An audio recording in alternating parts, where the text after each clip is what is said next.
Nama saya Ahmad, NKM 20452 kelas B.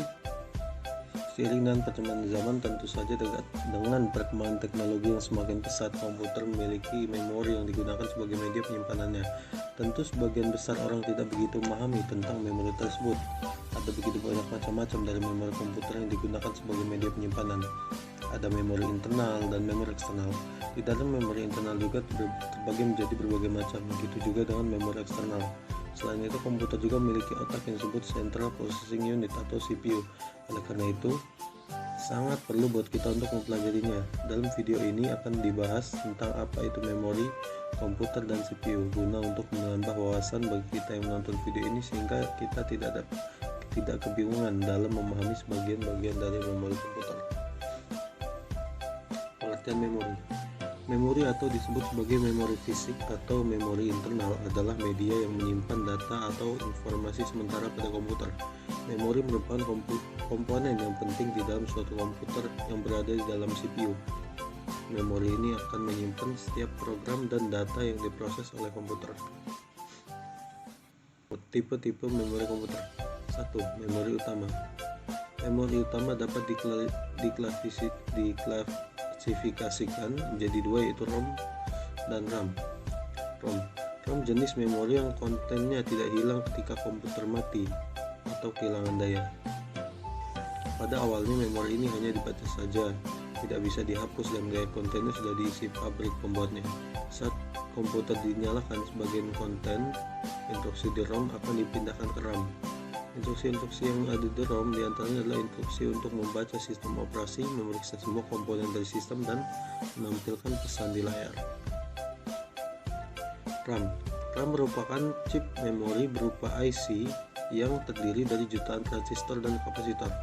RAM merupakan tempat penyimpanan sementara dari komputer, dijalankan dapat diakses secara acak. Konten dari RAM dapat dirubah, diganti, dan bersifat volatil. Fungsi utama RAM adalah mempercepat pemrosesan data karena dapat disimpan dan diambil kembali dengan secara cepat.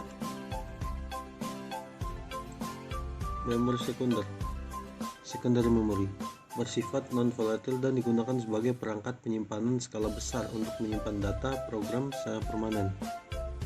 Memori sekunder dapat dibagi menjadi tiga: optical storage device, magnetic storage device, dan flash memory device. Yang pertama, optical storage device, perangkat penyimpanan data berbentuk kecil dan portable, secara dapat diperoleh dengan mudah dan murah di pasaran.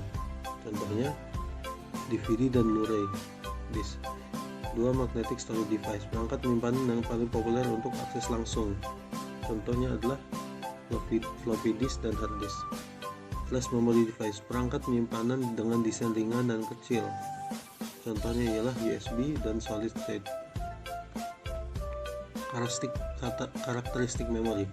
Memori volatile adalah memori yang datanya dapat ditulis atau dihapus dan data akan hilang ketika tidak mendapat power daya.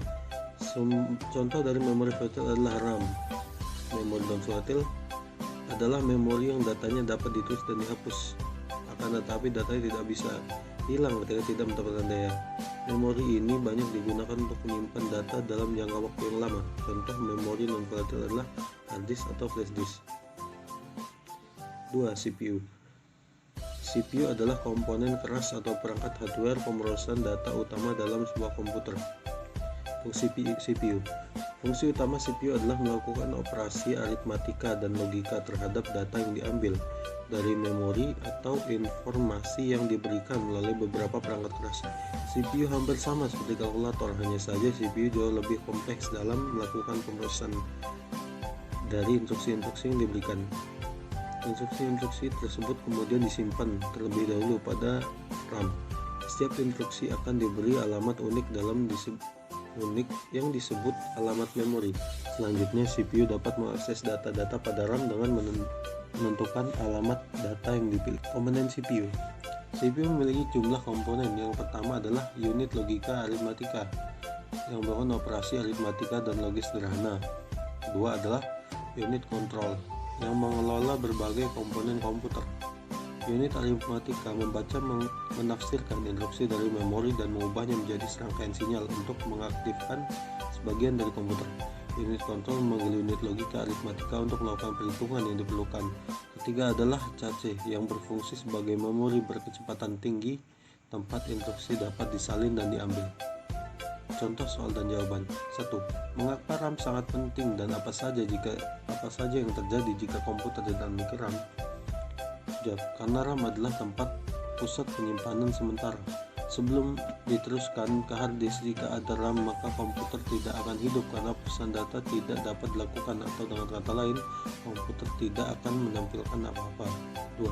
Apa fungsi CPU pada komputer? CPU berfungsi sebagai pengendali proses kinerja komputer, dengan kata lain yaitu sebagai tempat mengatur semua instruksi program pada komputer dan sebagai pengelola semua aktivitas kinerja di dalam komputer. Saya kira cukup sekian dari saya, kurang lebihnya mohon maaf. Terima kasih. Assalamualaikum warahmatullahi wabarakatuh.